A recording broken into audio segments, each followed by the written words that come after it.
Hello everyone, welcome to the video, Randy's Simulated Shenanigans. So we're playing Roadcraft, which as you can see, absolutely beautiful looking game. I've been really looking forward to this one. It plays really well.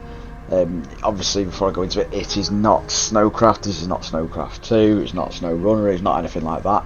It is standalone. The hard trucking kind of getting stuck every 6 inches isn't present in this game. This game's looking more around the physics of the way things work and things like that, so you've got more issues around weight limits on your vehicles where it actually gets stuck. The more stuff you load onto it, you can overload your trucks, but it's more about your construction and the actual physics of how you are building stuff and laying out routes and fixing areas. It is not a trucking simulator. So based on that, this video is basically looking at around transportation and overloading the vehicles. So you can see, you can, like I've got the long wheelbase trailer here, you can put everything you want on this trailer. This video here, you've got a generator go onto it.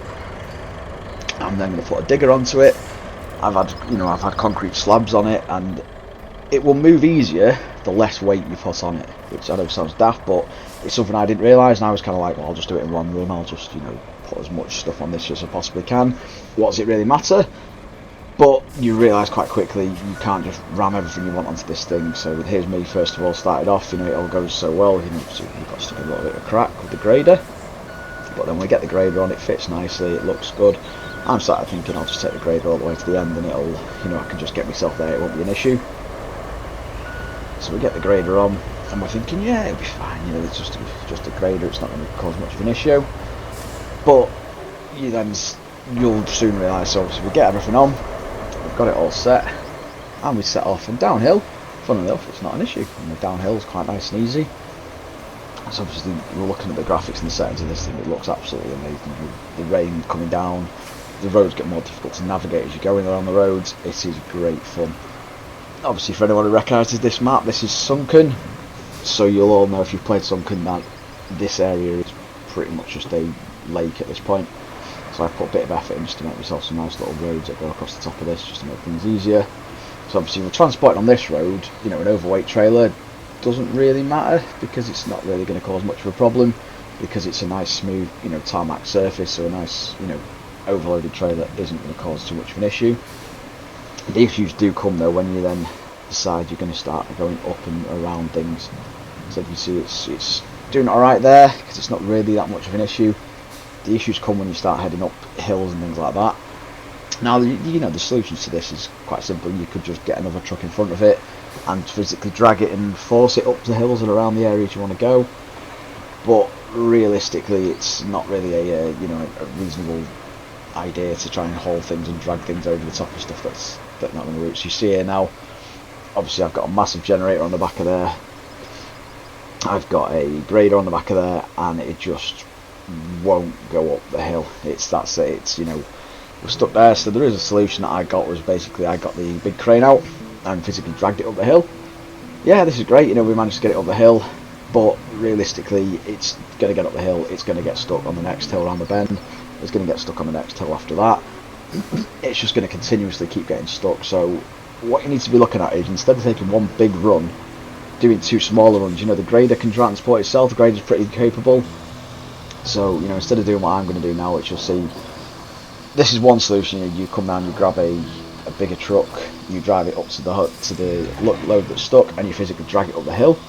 Now that's worthwhile, if you've got one point that you need to kind of navigate and you have got a particularly heavy load. But the easiest solution is normally to use the smaller transport trucks. You'll see at the top of the screen there, the blue one. If you put the grader on there, it's more than capable of getting the grader up there. And another solution is to use the mobile transport hub. You look at my fuel in the top right, the little pink icon, I've got 22 fuel sat there, so that's 22 vehicles I can transport to here. Since making this video, I've played for another 2 or 3 hours on this map, and I've got 44 fuel now. So the difference between 22 to 44 is massive. You can move your grader, your roller, your asphalt paver, your sand tipper, you can move them all there, and it takes 4 fuel to move a lot there. Or you can keep doing this and having to physically drag stuff up and around bends. And like I said, this trailer, it is capable enough to trailer, and it is possible to do what I'm going to do. But realistically, as soon as I've dragged this one up this hill, it's going to get stuck on the next bend. Now you could go around the route of sanding, flattening, asphalting, rolling, and get the road all built all the way up and all the way around. But realistically, it's not needed. You know, this route, if I've not got too high, I've only had one vehicle get stuck on it, and funny enough, it is that one because it was overloaded. Once I lower the weight of most vehicles, they can get up there. When it does come to pulling and pushing, your best bet is to retract the crane in. Don't try and drag anything. Retract the crane in and retract the rope in. Seems to be the easiest solution for getting stuff to drag up and around bends and up corners. You know, if you try and do it the other way where you're like now driving, it does drive, but it's a bit wonky and it doesn't always drive that well and then it gets stuck again. But you should play around because it does work a bit better. So you can see this, we've now took the grader off and it is travelling down a little more wonky and worse routes.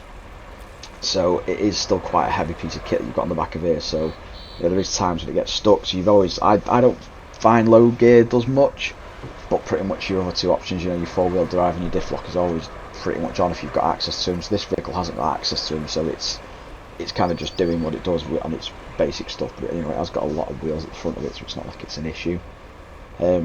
You can see this gap here now. I mean, I'm going to get wedged in here in a second. I mean, realistically, I probably could have took a different route, but this is the most direct route to the obstacle we've got. So this being shenanigans or simulated shenanigans, we're going to do something daft to try and get it over this gap. So basically, here comes me trusty crane again. Now, obviously you can do this, you know, you can, if you've got two of you, it can be quite fun to drag things along with one of you dragging it and the other one kind of servicing and supporting. But realistically, it's a massive time waste doing things this way. The simpler route is the lower and smaller weight and that truck you could use. You know, I could have used the smaller truck to load this thing on and it would have fitted on it just, and it would have made it upgrades easier. Or you could just unhook the actual item here, lift it over and carry it over and go from there. But realistically, it's, you know, it is a game, it is a simulation game, but it is also a fun game. So me personally, I'm always looking at what silly routes I can do to fix and can support stuff, so I've just thrown off that hype that I was carrying around for some reason. And then what I'll do is I'll look to grab the front of the truck and basically drag it up through the gap. Seems to be the easiest way of doing it. So always change your cycle points. If you do that, it'll try and grab the whole off and flip you over. If you grab just the front of it, you'll find you can normally, with a little bit of messing around, a little bit of effort, you can normally get it to drag up the route that you're trying to get it to climb up with. So you can see there, that's just me pulling the actual whole machine up the cliffs and over the rocks. And realistically, I could have got the grader out, I could have got the sand tipper out, and I could have filled over them rocks and made it nice and easy to work with. You don't need, even though it's Roadcraft, I personally wouldn't look at Roadcraft in every single road, because you're just going to end up causing yourself problems and getting yourself wasting a lot of time building roads that you realistically probably don't need. If it looks like you are going to use the road a couple of times, it's like a main supply route, then yeah, fair enough, go and look at doing a road to get it suited for you. If it's not going to be the main supply route, don't worry about it too much, because realistically all you're going to do is waste time building a road that you're probably not going to use that often. My advice is, if you can use the road and it works as a road, use it as a road. If it's constantly getting stuck on certain patches, fill in them patches. If it's a main supply route, then by all means go ahead, get all the equipment out, get everything out and get it all flattened and all secure, and it works quite well that way. So while we're there, if you like the video, please feel free to like and subscribe. You know, drop us a like, drop us a subscription, give us a message in the chat if you want to play this game with us. Give us a shout, we'll happily play. You know, it's a game I'm going to be investing a lot of time into. I'm sat at about 40 hours of gameplay already, and you can see that there, we've got the truck half up the cliff and it's got stuck again. So realistically, in hindsight, if I'd just got the actual generator off it and lifted the generator over, probably would have made things a little bit simpler. But me wanting to do things the silly way, we'll do it the difficult way. What we'll do is we'll grab the back end of it and we'll push it up the cliff. But that's pretty much the end of me for this one. There'll be new content coming next week if I can, so please feel free, drop us a like, drop us a subscribe, and I will see you on the next video, and you can watch the little silly maneuver we perform at the end. Thanks for your time, and I will see you in the next video.